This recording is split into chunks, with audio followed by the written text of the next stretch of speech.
G'day you good motherfuckers, the Buttsman here, and let me tell you this, there's a brand new merch drop. Check it out. Beautiful, beautiful, gorgeous, 150% Egyptian cotton, not really. These hoodies were made in the finest sweatshops in the entire world. 13,000 children died making them, so please buy them. There's also these beautiful beanies and these amazing stubby holders. Ladies and gentlemen, this is a massive merch drop. I absolutely love it.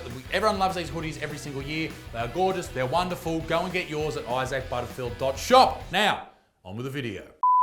Hey ladies, move over. There's a brand new wage gap in town. In a world where everybody likes to freak out and blame white dudes, here's another thing that we've done. Sorry about it. We can now declare that if you are a woman, a gay, a lesbian, a trans, a queer, a questioning, an intersex, a pansexual, a two-spirit, whatever the fuck that is, an asexual, a person of color, a disabled, or anything other than a straight white man, you're fucked. All right, you're fucked.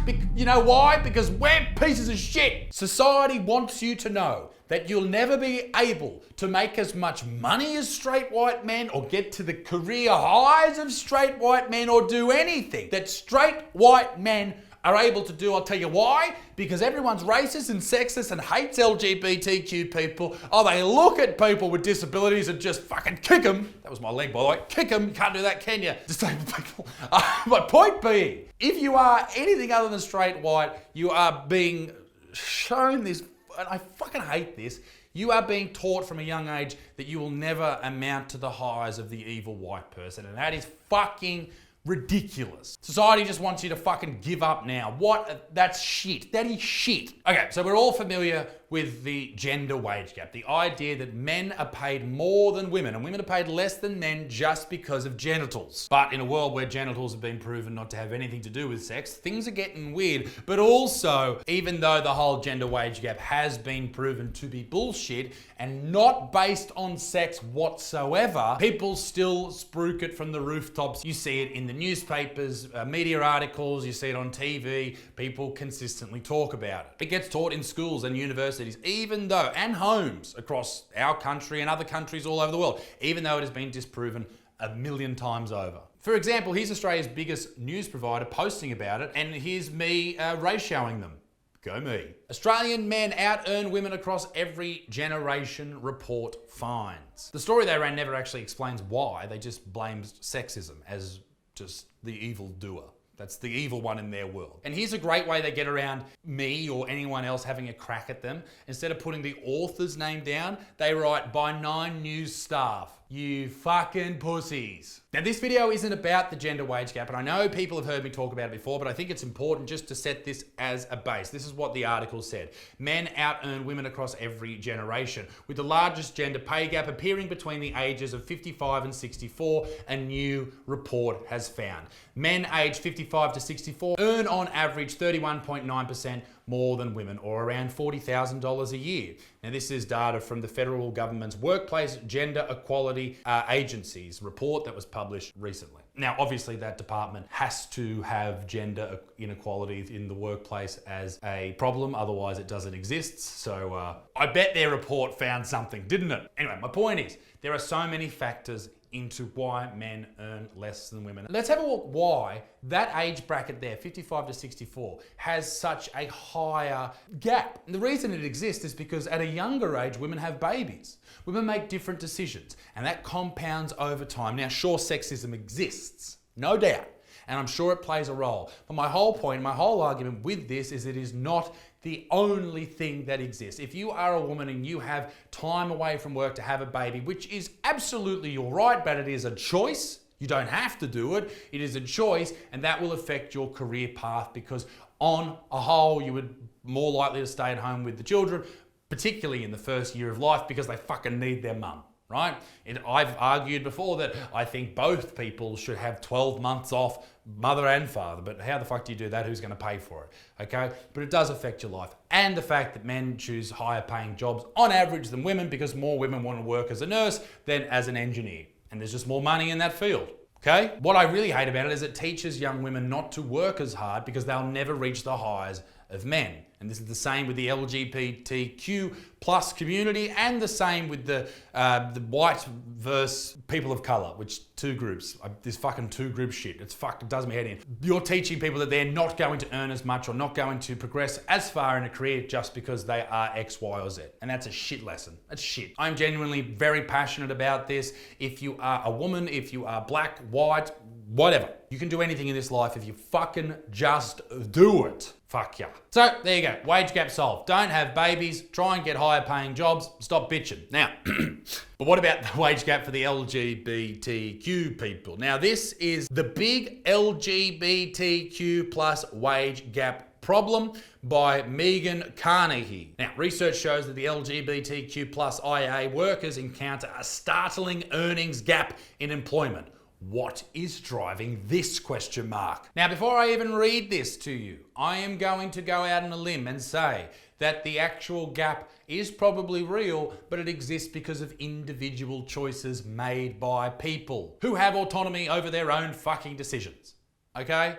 That's my little hypothesis here, all right? In the exact same way that women have the choices they can make, but they choose not to, or they choose to go in different routes, all right? It comes down to the individual. There is no doubt that discrimination and sexism may play a role, but it is not the be-all and end-all that we are taught it is. A decade after graduation, college-educated workers in the US who self-identify as LGBTQ earn 22% less than their heterosexual cisgender counterparts, according to preliminary findings published in the Social Science Research Network in April 2020. Just for the record, usually social science is bullshit, and they're probably just trying to keep, their researchers paid. But anyway, that's my opinion. A year after graduation, the earning gap was 12%, meaning the figure almost doubles within a decade, with a range of forces responsible for deepening this disparity over time. I wonder what the range of forces is. Is it fucking Darth Vader? Is that the range of forces? When will the gays use the Force? In early 2020, the LGBTQ plus advocacy group HRC Foundation, my God, all these fucking acronyms are giving me a headache, found that LGBTQ plus workers earn about 90 cents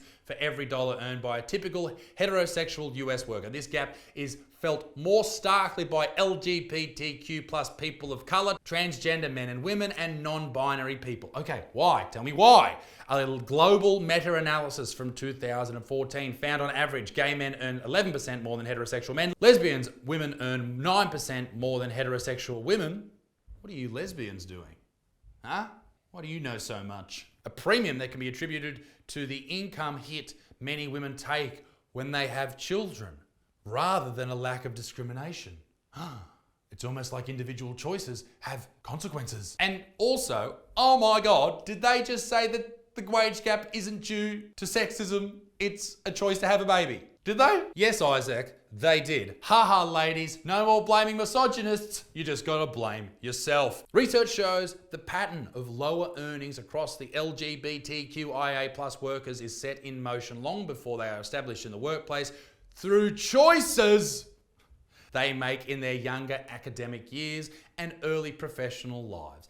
There you go. Once again, it comes down to what you decide to do with your life. I referenced a book in yesterday's video called Extreme Ownership by Jocko Willink. And basically, the general synopsis of that book by this fucking idiot is you have to take ownership of everything in your life. If you keep blaming other people, you'll never move forward. So, if you are a gay person, a lesbian person, a trans person, a bisexual person, a woman, stop relying on the fucking media saying you will never be as good as a white person, you'll never make as much money as a white person, you'll never get... Fuck that! Fuck that! You have the ability to do anything in your life, fucking do it. Take extreme ownership of it. I fear we are going to grow into a wider society and culture of people that just love playing the victim, and I fucking hate that shit. Once employed, discrimination can derail careers. 1 in 10 LGBTQ plus people in the US said they have experienced workplace discrimination between 2020 and 2021. 1 in 10? 10% of people. Like, it's too many, but it's not many. In recruitment stations, gay or lesbian applicants in the UK are 5% less likely to be invited to an interview than heterosexual male or female applicants. 5%? Fuck, I assumed that discrimination was a lot higher than 10 and 5%, you whingers. So once again, it all seems to come down to decisions, like I fucking hypothesized. So rather than blaming everyone else, change your decision making. LGBTQ plus students in the US are less likely in general to finish school and attend university. Okay, that sucks.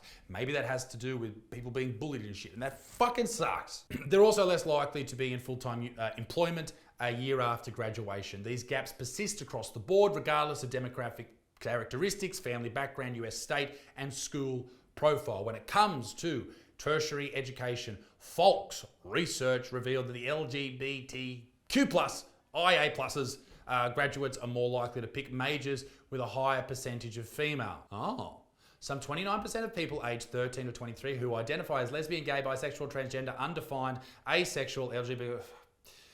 Okay. Choose to avoid a STEM career, meaning like careers that are usually high paying, like engineers, that type of thing, because they fear that they would be discriminated against. I wonder why they fear that they will be discriminated against. It's almost like they've been told since they were young that if they are one of these people, or they identify as one of these people, or they are a woman, then they will be discriminated against, and there's nothing that they can do about it. That is the problem with all this, and that is why I'm fucking angry about this and I'm passionate about it.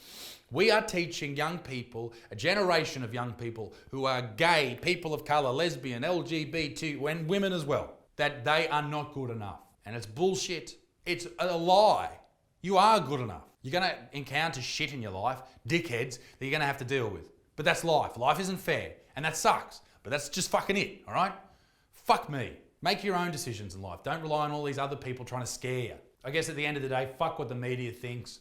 Work this shit out for yourself and go after it. And you can be anything you want to be. Take extreme ownership. Ladies and gentlemen, here's something you can choose to do. Buy the merch. It's great. Be a good motherfucker. Peace in the Middle East. Me dick stinks. Toodle au revoir. Bye bye bye bye bye.